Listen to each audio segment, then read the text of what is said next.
you already have one of the most fashionable adventurer style. Cool hat, cool shirt, nice bracelet. But you feel like something is wrong. Well, maybe it's your suitcase. If you end up walking on a muddy country road, what are you gonna do? I think it's time for us to talk about what kind of stuff you will absolutely need on your journey. Adventure had been calling me for a long time, but I've always preferred to hide behind books and movies. Until the day I left the comfort of my daydreaming and discovered a world of limitless possibilities right at my fingertips. Everything around me turned into an open playground. Every stranger I met was a fresh new story waiting to be discovered, and my life quickly became one of my favorite movies. After hitchhiking over 100,000 kilometers, I'm now here to share my best tips and insights, because today, it's your turn for an adventure.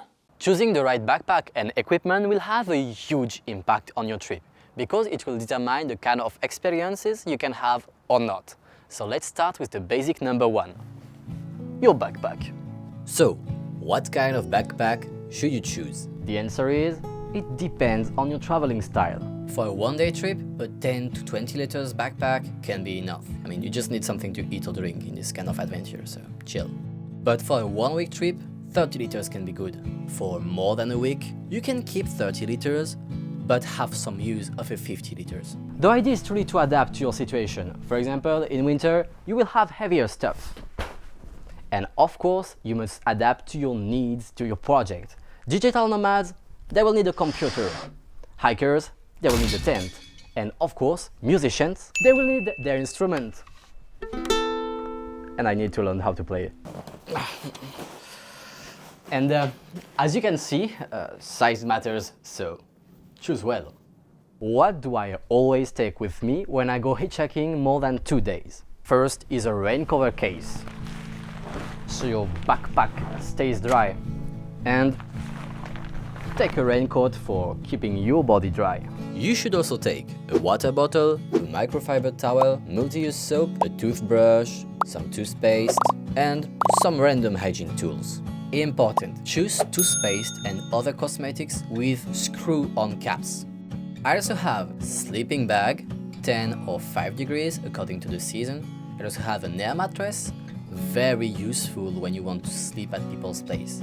If they are okay to host you, but don't have a bed or a couch, you have the solution with you all the time. For my clothing, I have shirts, of course, but mostly merino wool t-shirts, a fleece and a puffer jacket, even if it's summertime, because nights can be cold. Loads and loads of underwears, when you don't want to smell bad, man. Polyester convertible pants, because polyester, just like merino wool, have the advantage of taking time before smelling bad and to dry fast, so you can wash them quickly while traveling. I also have a set of sportswear, and I store everything in 2 little bags and have an extra one for dirty laundry. Otherwise, I also have a second pair of shoes, of course my ID, passport and some money, my camera, and some extra accessories that I will mention in the next video. Now let's see some special situations. For my 2023 Europe tour, which was during spring, I also took hiking sticks and a tent because it was my plan to also go hiking and camping. And when I do my routine trips in France, I will take my computer with me and more clothes. It's heavier, but as I never travel more than a day and settle down for weeks after that, it's good. And as I'm getting a lot into fitness those last months, well, I started to travel with my peanut butter and my whey protein. You know, it's extra weight, so I can get stronger, so I can carry extra weight. It makes sense. As you've understood now, you will have to find the right balance between your actual needs and the weight you can actually carry. This is why you should stick to a smaller backpack, because if you take something too big, well, you might be tempted to take a lot of useless stuff. And useless stuff is heavy, just like your existential problems. And note that some drivers might not take you because they think that they don't have space. But if you travel light, you will have more chance to fit in any car.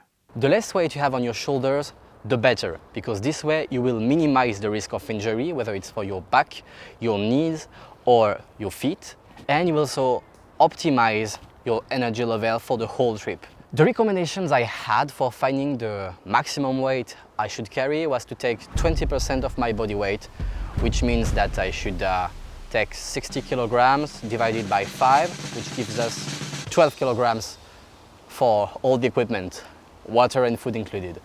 This might seem like nothing, but I can assure you that after only a few days on the road, you will feel any extra gram on your shoulders. Example, when I spontaneously went on the Camino de Santiago in Portugal, everyone had max 8 kilogram backpacks.